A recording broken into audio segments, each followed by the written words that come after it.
Assalamualaikum, Mas Saiful. Nggih, Waalaikumsalam warahmatullahi Mas Helmi. Pripun Sehat kabare? walafiat, Mas Saiful. Alhamdulillah sehat Mas, sehat. Tapi yang penting kita senantiasa berada di mudah-mudahan ada di Siratal Mustaqim, mudah-mudahan. Ya, ya. Mudah-mudahan tidak hanya diri kita, keluarga kita, tapi juga negara kita berada di Shirathul Mustaqim. Para Ya, amin pemimpinnya amin. segera diberi kesadaran, ingat kembali bahwa kekuasaan itu adalah amanah dan tidak boleh melenakan. Baik, Mas Saiful, saya persilahkan untuk memulai memaparkan tadabbur yang disampaikan oleh Mbah Fuad di dalam Mushaf Al-Quran, Tadabbur Ma'iyah Padang Bulan pada halaman 29 hingga 30. Silakan Mas Saiful. Oke, terima kasih Mas Helmi dan juga teman-teman Jamaah Ma'iyah dan juga siapapun yang memantau dan mengikuti acara ini. Alhamdulillah pada sesi kali ini kita tiba di Suratul Fatihah ayat yang ketujuh yang kan kita tadabburi yaitu siratal ladzina an'amta alaihim. Kita sudah mendiskusikan, sudah membahas dan mudah-mudahan juga menjadi bahan-bahan untuk kita jadikan tadabbur tentang satu kata misalnya yang ada di ayat itu yaitu asyirat. Kita refresh sejenak, kita review untuk memanggil ingatan dan sekaligus mudah-mudahan bisa memulihkan penghayatan kita bahwa asyirat di sini bisa kita terjemahkan atau bahkan bisa kita tadabburi sebagai satu jalan yang lapang dan lebar, kemudian al-mustaqim itu lurus. Lurus artinya bukan jalan yang berkelok-kelok, menanjak dan penuh tikungan. Nah, asyirat al-mustaqim dengan demikian artinya jalan yang lebar, luas, lapang dan lurus. Itu juga disinggung oleh Mbak Fuad, Mas Helmi, penggambaran-penggambaran semacam itu dengan menukil salah satu hadis Nabi yang ditulis oleh Mbak Fuad pada paragraf pertama. Itu ada eh, cuplikan bahwa Rasulullah Muhammad SAW menjelaskan dan memberikan gambaran bahkan secara visual karena Hmm, Rasulullah Kanjeng Nabi menggambarkan Sirat al-Mustaqim itu dengan membuat beberapa garis. Nah, itu ada garis yang lurus yang beliau umpamakan itu sebagai as-sirat al-mustaqim, sedangkan jalan yang eh, di luar as-sirat al-mustaqim itu beliau gambarkan dengan ini garis yang simpang siur. Jadi di sebelah kanan dan sebelah kiri as-sirat al-mustaqim itu jalannya simpang siur. Nah, beberapa eh, kata yang bisa kita sandingkan dengan jalan yang simpang siur tadi itu salah satunya adalah sabil. Kita juga sudah menyinggung pengertian dan pemaknaan sabil itu di ya. pertemuan sebelumnya bahwa sabil ini bisa konotasinya atau kesannya itu bisa positif bisa negatif Mas Helmi ya dan Ya. juga teman-teman. Jadi ini bisa sabil itu positif artinya dia adalah jalan yang dikehendaki dan diridhoi oleh Allah, maka di situ ada istilah yang kita kenal, misalnya sabilillah. Itu artinya sabil, jalan yang dikehendaki dan langsung menuju ke Allah. Tetapi ada juga sabil yang konotasinya atau yang efeknya itu berdampak tidak baik, buruk bagi kita. Misalnya sabilul mujrimin, yaitu jalan orang-orang yang berdosa. Nah, dua-duanya ini ada di lingkup sabil. Nah, setelah kita membaca dari yang disampaikan Mbak Fuad, monggo tidak apa-apa kita berada di sabil, tetapi harus bisa kita upayakan bahwa sabil itu nanti pada akhirnya akan menuju ke asyirat al-mustaqim gitu.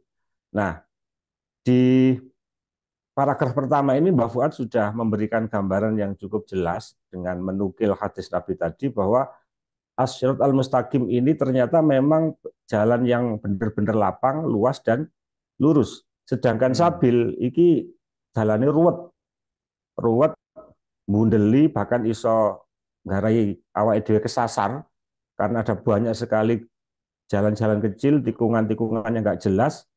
Nah, kita perlu juga waspada, kita saat ini itu berada di mana.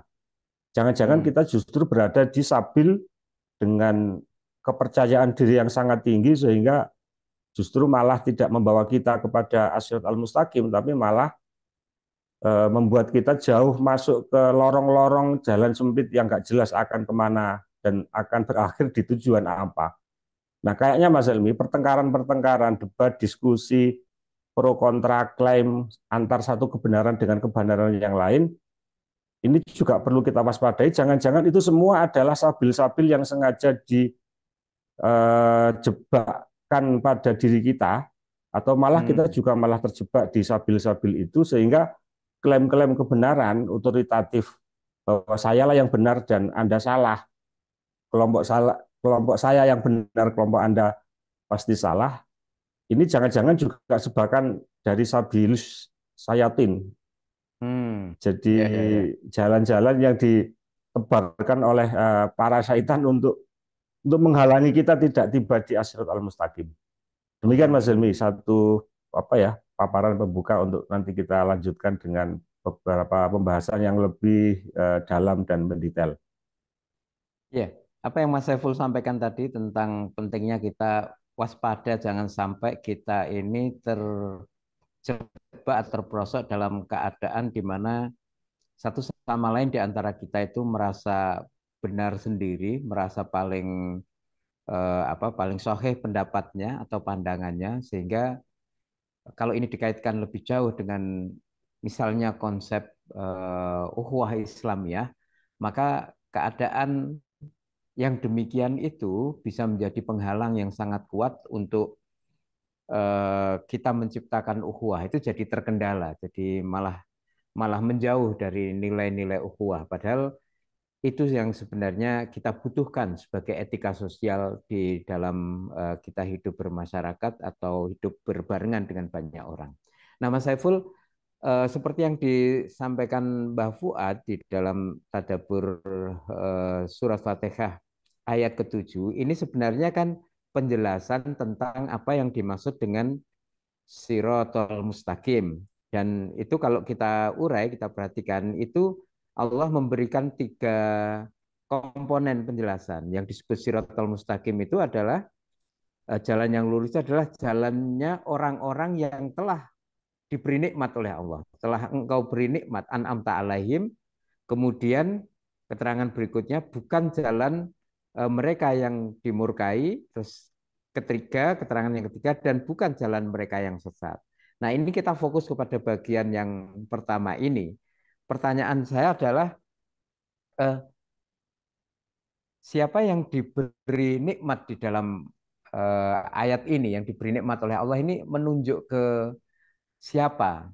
Dan menarik bahwa Siratul Mustaqim ini, dengan kata lain, kalau kita merasakan dan mencermati, kalau kita ingin tahu, temuilah orang-orang ini, atau lihatlah, atau belajarlah kepada orang-orang yang telah diberi nikmat oleh Allah ini. Nah, barangkali Mas Saiful bisa paparkan lebih jelas.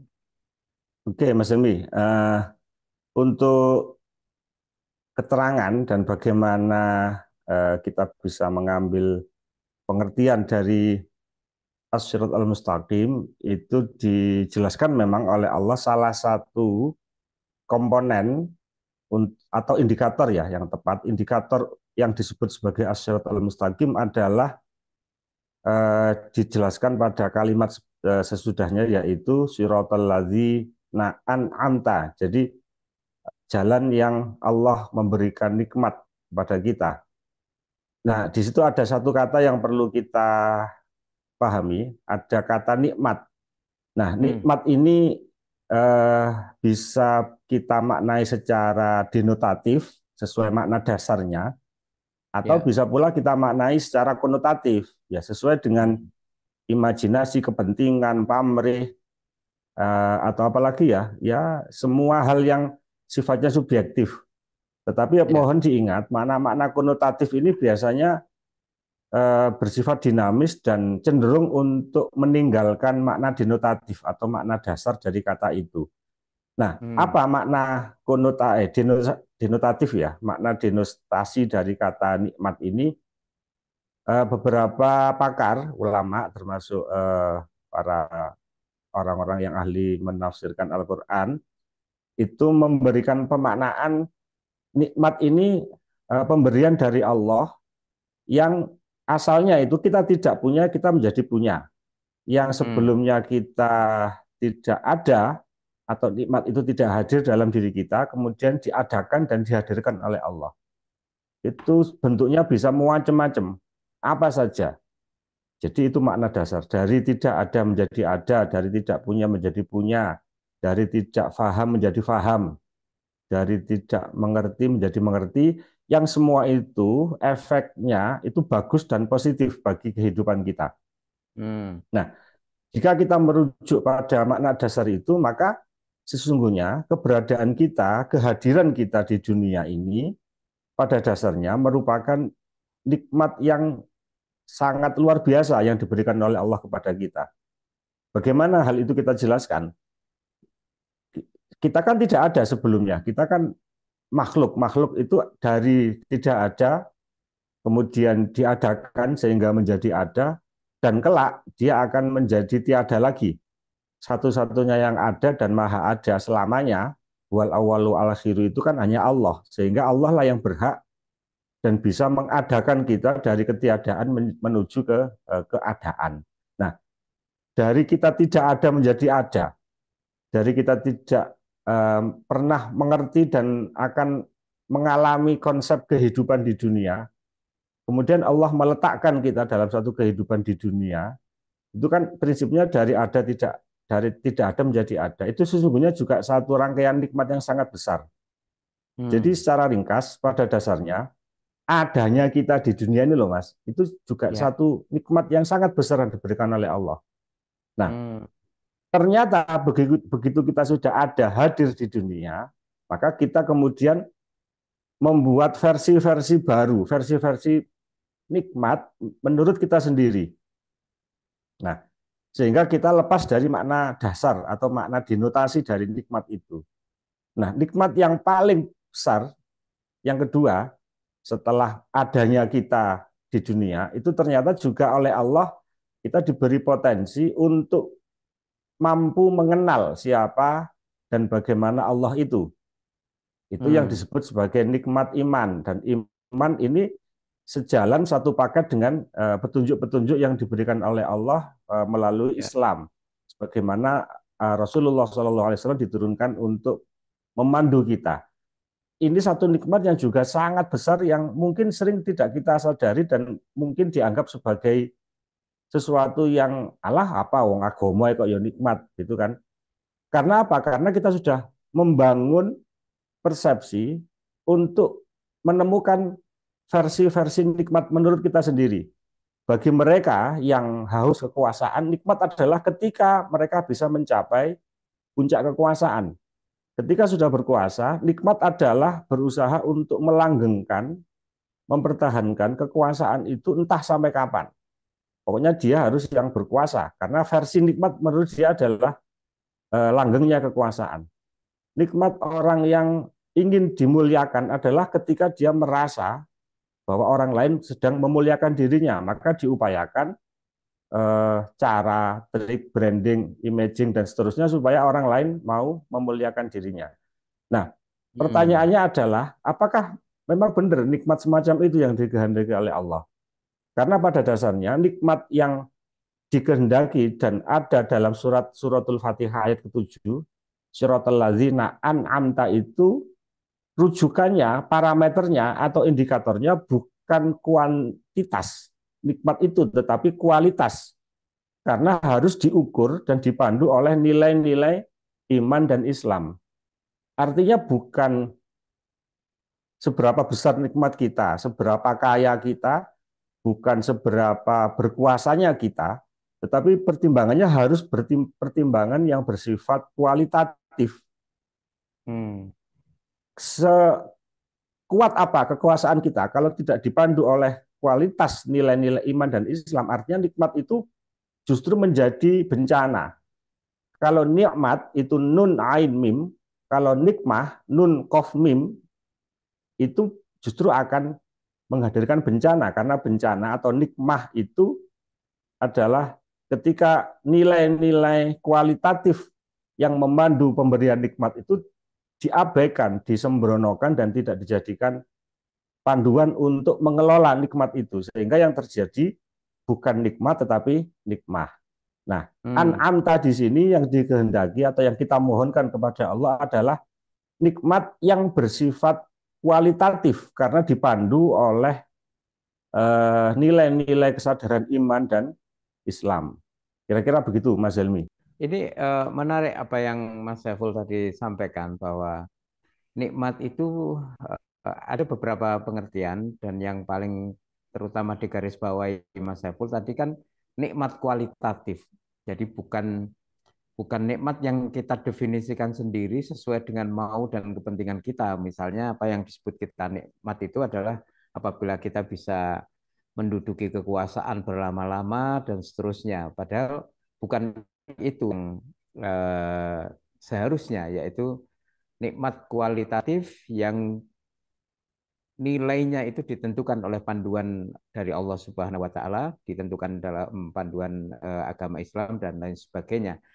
Nah, saya penasaran bahwa di dalam menafsirkan atau mentadaburi surat Al-Fatihah ayat ke-7 ini Mbah Fuad tampaknya menafsirkan dengan ayat Al-Qur'an surat An-Nisa ayat 69 di mana digambarkan bahwa orang yang diberi nikmat oleh Allah itu adalah yang pertama para nabi, minan nabiyin, kemudian wasidikin, wasyuhada, wassolihin. Jadi ada empat golongan. Yang pertama para nabi, kemudian orang-orang siddiqin, orang-orang yang siddiq, kemudian syuhada dan solihin.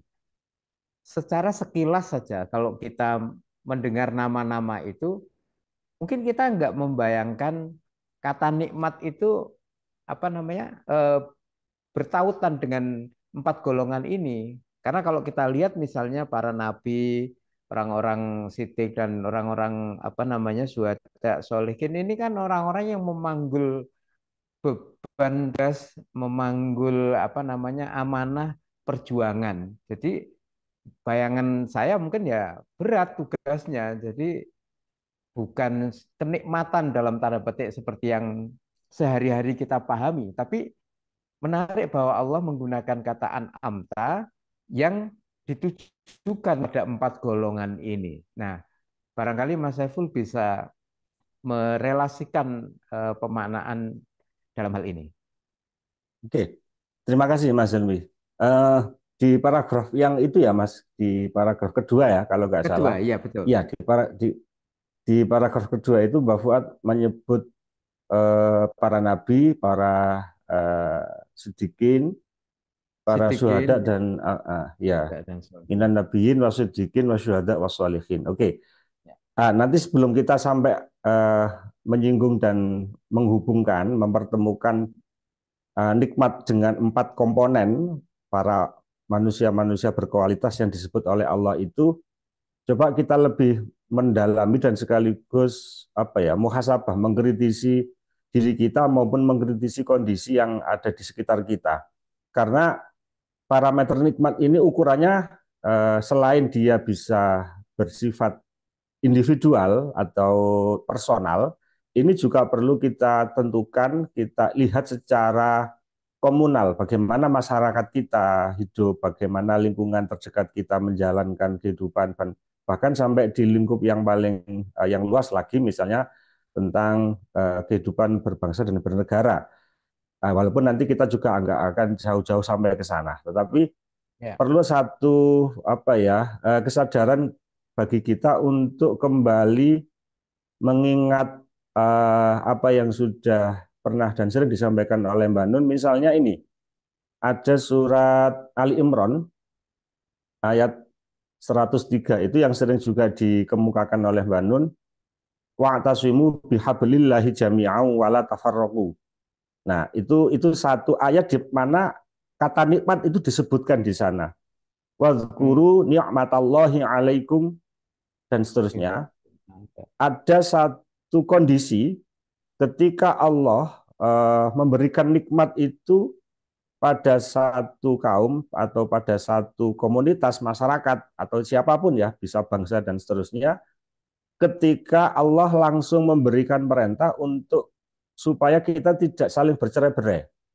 Berpegang Hmm. teguhlah kamu semua. Loh, berarti kan bukan satu orang, Mas. Ini pasti Ya. ada kumpulan orang, entah itu kumpulan orang di tingkat RT, RW, kecamatan, kabupaten, bahkan kumpulan manusia-manusia yang hidup secara berbangsa dan bernegara untuk berpegang pada tali Allah. Wa'tasimu bihablillah. Kemudian Allah juga menyampaikan satu seruan, janganlah kamu bercerai-berai, wala tafarraqu. Nah, kemudian ini ada satu kata nikmat yang disebut di sana, Hmm. yaitu wazkuru ni'matallah. Allah. Ingatlah nikmat Allah kepadamu ketika kamu dahulu bermusuhan. Artinya Hmm. ketika kita saling bermusuhan, saling mengklaim kebenaran sebagai satu pihak itu hanya untuk kita dan yang lain pasti salah, sedangkan pihak yang diklaim membalik, ya gak iso sih, bener aku kowe yang salah. Bermusuhan ini dengan nuansa vibrasi pro kontra, lipatan-lipatan, dan ya semua hal yang berhubungan dengan sikap saling bermusuhan itu artinya dia sedang menunjukkan situasi yang berlawanan dengan nikmat Allah. Nah, justru dengan nikmat Allah itulah, ini parameter berikutnya, Allah mempersatukan hatimu dengan karunia-Nya sehingga kamu menjadi bersaudara. Artinya kan Hmm. nikmat ini berlakunya bukan pada lingkup atau ruang personal, individual Personal. diri manusia, di mana yang selama ini disebut nikmat itu berlakunya personal, individual. Misalnya, alhamdulillah oleh nikmat apa? Batine akeh, oleh rezeki, kedudukannya naik, menjadi lebih terkenal. Loh, itu kan parameter-parameter nikmat yang berlaku secara personal, individual. Ya. Sehingga dengan imbas efek bahwa ya apapun resikonya, apapun dampak bagi lingkungan orang lain, bahkan dampak yang lebih besar bagi kehidupan bernegara dan berbangsa, selama itu menguntungkan pribadi, oke, enggak apa-apa, silakan. Bah rusak, bah ajur, bah dampak yang lebih mengerikan bagi dia, itu enggak masalah. Yang penting nikmat secara personal tadi itu dia bisa mencapainya. Nah, ini kan bahaya, Mas, karena apa ya, tidak sesuai dengan konteks seruan bahwa nikmat itu berlakunya tidak hanya personal individual, tetapi juga berlaku untuk persaudaraan sosial, persaudaraan Oke. antar satu bangsa Ya, dengan ya. bangsa yang lain. Nah, artinya nikmat ini sekali lagi perlu kita juga tadabburi dan perlu kita jadikan bahan untuk melakukan perenungan dan muhasabah. Berlakunya pasti dua, ya, individual dan juga komunal, personal dan Hmm. sosial, gitu. Nah, ketika nikmat yang berlaku secara sosial komunal tadi itu bisa kita apa ya, bisa kita terapkan, bisa kita jadikan parameter atau cakrawala supaya kehidupan sosial bernegara dan seterusnya itu sesuai dengan apa yang dikehendaki oleh Allah, maka Allah juga memberikan panduan sebagaimana yang disebutkan oleh Mas Helmi dan juga disinggung oleh Mbak Fuad di surat An-Nisa Ya. ayat 69. 69. Hmm. Ya, wa may yuti'illaha war rasula fa ulaika ma'al ladzina an'amta 'alaihim minan Minan nabiyyin nabiyyin wasiddiqin ya, wasiddiqin wasyuhada'i wasyuhada'i wassolihin wassolihin wa wa hasuna hasuna ulaika ulaika rafiqa. rafiqa. Nah, yang perlu kita cermati dari susunan ayat ini adalah ada syarat-syarat tertentu yang diajukan oleh Allah supaya syarat atau kondisi berikutnya itu bisa tercapai. Jadi kurang lebihnya ada hukum sebab akibat. Kalau kita Hmm. ingin memperoleh nikmat dari Allah sehingga kita bisa menjadi bagian dari rombongan, entah itu rombongan para nabi, entah itu rombongan para siddiqin, yaitu orang-orang yang jujur dalam berkata dan bertindak dalam berpikir, atau rombongan orang-orang yang mempersaksikan dan sekaligus menyaksikan dan mengalami kebenaran dari Allah, atau kita masuk golongan orang-orang solih, yaitu orang-orang yang tangguh dalam mengerjakan kebaikan, ada syaratnya, Mas. Syaratnya adalah wa may yuti'illah.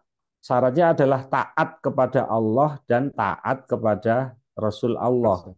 Oh. Iya, artinya eh, taat kepada Allah dan taat kepada Rasulullah itu nanti akan membawa kita bisa masuk ke dalam rombongan-rombongan yang tadi disebutkan itu, bisa rombongan para nabi, siddiqin, syuhada, dan sholihin. Nah, kita kan nggak bisa langsung jujuk.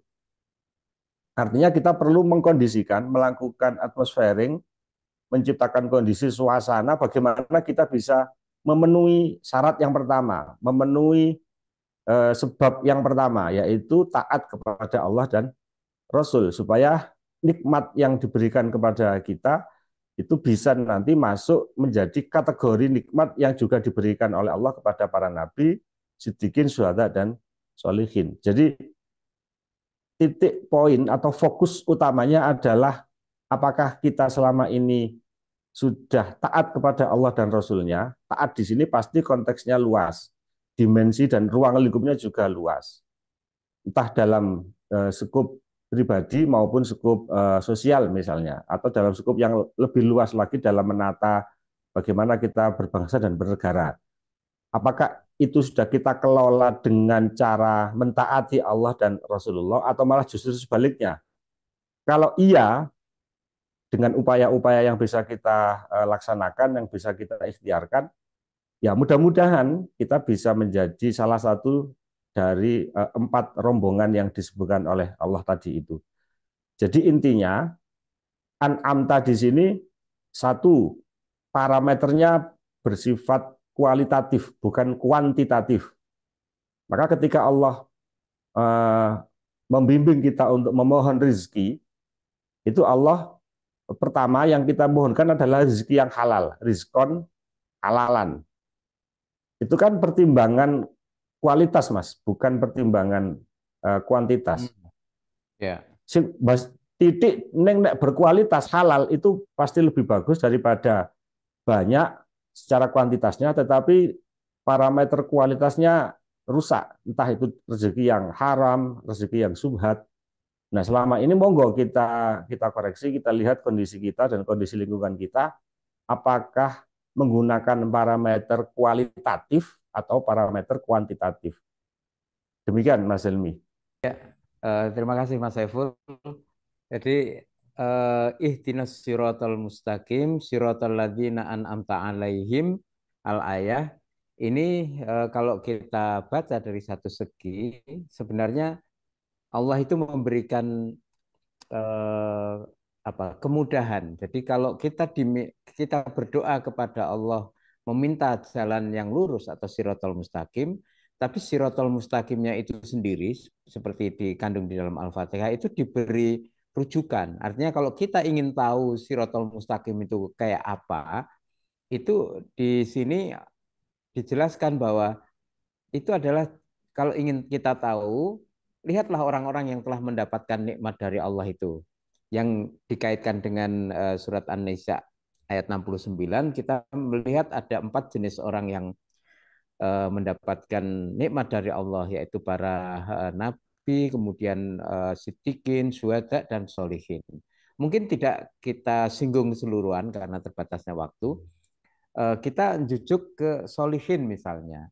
Barangkali pertanyaan saya, Mas Saiful, Mas Saiful punya panduan di konteks hari ini, di apa namanya saat ini, hari-hari ini atau di dunia saat ini, gimana kita merasakan atau menemukan sosok-sosok yang apa namanya itu kita bisa merasakan bahwa beliau-beliau ini adalah minas solihin. sebelum sampai ke as-solihin, Mas, coba kita apa namanya kita dalami dulu pengertian dan juga eh, pemahaman dari 4 kata ya. Satu, para nabi. Nabi ini kan pasti kita semua paham, mudah-mudahan ya, yaitu Ya, orang yang dipilih oleh Allah untuk menyampaikan sekaligus menuntun manusia menuju kebenaran Allah. Nah, ini ya, kualitasnya sudah kualitas nabi, artinya Allah yang paling paham dan paling mengetahui siapa yang pantas dan bisa oleh Allah pilih untuk diangkat untuk menjadi nabi sehingga dia bisa memberikan panduan, tuntunan dan bimbingan kepada manusia. Ini kualitas yang tertinggi menurut saya ya, dan pasti kita ya, juga sepakat. Kemudian yang kedua, Sidikin. Nah, menarik Mas, Sidikin ini orang yang selalu berkata benar dan jujur. Itu pemaknaan yang sering kita singgung dan sering kita dengar. Sebagaimana Nabi juga memiliki sifat ini, sidik. Nah, Mbah Nun memberikan pemaknaan yang agak berbeda, walaupun akar katanya tetap sama. Sidik ini menurut Mbah Nun adalah orang yang bersungguh-sungguh. Ya bersungguh-sungguh ketika berkata, bersungguh-sungguh ketika mengerjakan sesuatu, bersungguh-sungguh dalam berpikir. Sehingga hasil dari kesungguhan itu membuahkan sikap jujur dan benar. Jadi benar jujur itu kalau dalam perspektif kita yang sering dikaji dalam ya, majelis sinau bareng di Ma'iyah, sidik ini yang dimaknai sebagai benar dan jujur itu akibat dari sebab utama yaitu selalu bersungguh-sungguh. Kalau orang bersungguh-sungguh, maka dia akan menerima dan mengerjakan secara apa adanya. Dia tidak akan memanipulasi fakta. Dia tidak akan menyelewengkan pikiran-pikirannya sendiri karena dia sungguh-sungguh. Maka produknya, outputnya adalah kebenaran dan kejujuran. Nah, mudah-mudahan kita bisa memproses diri untuk menjadi sidikin, yaitu yang kita awali dengan bagaimana kita jujur dalam pikiran, jujur dalam perbuatan, dengan syarat kita selalu bersungguh-sungguh dalam mengerjakan perbuatan aktivitas kita sehari-hari. Nah, ketika kita sudah bersungguh-sungguh mengerjakan aktivitas, bersungguh-sungguh dalam melayani masyarakat, bersungguh-sungguh mengelola lingkungan RT, RW, dan sekitarnya, maka pada saat yang sama, kita akan mudah-mudahan pula dibawa oleh Allah menjadi orang yang mampu bukan hanya menyaksikan kebenaran, tetapi juga mengalami kebenaran. Itulah yang yang Allah sebut sebagai syuhada, yaitu orang yang bersaksi karena dia mengalami kebenaran itu dengan kesungguhan sifat sidik tadi, dengan kejujuran dan kebenaran yang dia upayakan sejak dalam dirinya, maka dalam dalam menjalani aktivitas dia akan bukan hanya bersaksi terhadap kebenaran, tapi juga akan mengalami kebenaran. Artinya ketika dia mengalami kebenaran, dia adalah orang yang juga menjadi pihak dari kebenaran itu. Dia menjadi salah satu elemen dari hadirnya kebenaran. Nah, tetapi kesaksian terhadap kebenaran itu kan perlu juga diupayakan, perlu kita kerjakan dalam transformasi-transformasi sosial, dalam kegiatan-kegiatan yang lebih bersifat nyata. Maka ketika kita menggarap mengerjakan amal soleh, perbuatan baik, maka kita pada saat itu mudah-mudahan bisa menjadi bagian dari orang-orang solihin. Orang-orang saleh itu adalah orang yang mengerjakan amal kebaikan. Mbah Nun mengatakan dan sering memberikan panduan kepada jamaah ma'iyah, amal soleh itu amal yang berdaya guna. Berdaya guna. Berdaya guna itu artinya berdaya, dia bukan hanya untuk kepentingan pribadi, tapi juga bisa memberdayakan, baik memberdayakan diri kita maupun memberdayakan orang lain. Nah, ketika sesuatu yang diupayakan untuk berjaya tadi itu, maka hmm, dia juga akan memiliki guna atau memiliki manfaat. Jadi amal soleh itu amal yang berdaya guna, amal yang memiliki manfaat karena bisa didaya gunakan oleh siapapun dan manfaatnya juga bisa dirasakan oleh siapapun. Yang kedua, soleh itu kan dari kata soluha, sesuai. Sesuai dalam hal apa? Sesuai dalam konteks ruang dan waktu. Dia Ya, akan benar-benar sesuai, cocok dengan di mana dia berada, di mana dia berpijak, karena seseorang manusia itu terikat dengan kondisi ruang dan waktu. Amal soleh adalah amal yang berdaya guna dan sesuai dengan konteks kebutuhan ruang dan waktu. Ini pekerjaan-pekerjaan yang bisa kita upayakan, tidak harus dalam bentuk yang besar dan gagah dan sulit, tapi bisa dalam pekerjaan-pekerjaan amal soleh yang sangat ya, sederhana menurut manusia, tetapi bisa jadi itu bernilai tinggi oleh dan dinilai tinggi dan mulia oleh Allah. Itu amal soleh yang dikerjakan oleh para solihin.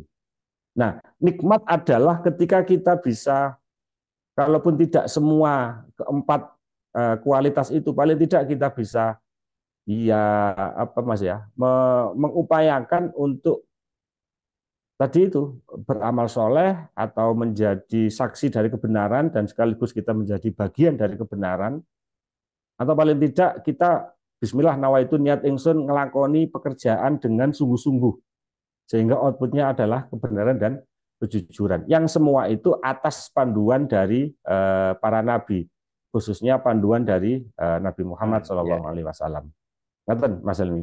Ya, baik, Mas Saiful. Terima kasih. Mudah-mudahan apa yang Mas Saiful paparkan tadi tentang An-Nabiyyin, Siddiqin, kemudian Syuhada dan Solihin bisa memberikan perspektif kepada kita tentang eh, seperti apakah gambaran Siratal Mustaqim, dan kepada empat golongan ini kita bisa belajar, kita bisa menimba ilmu tentang jalan yang lurus itu. Terima kasih. Assalamualaikum warahmatullahi wabarakatuh. Waalaikumsalam warahmatullahi wabarakatuh.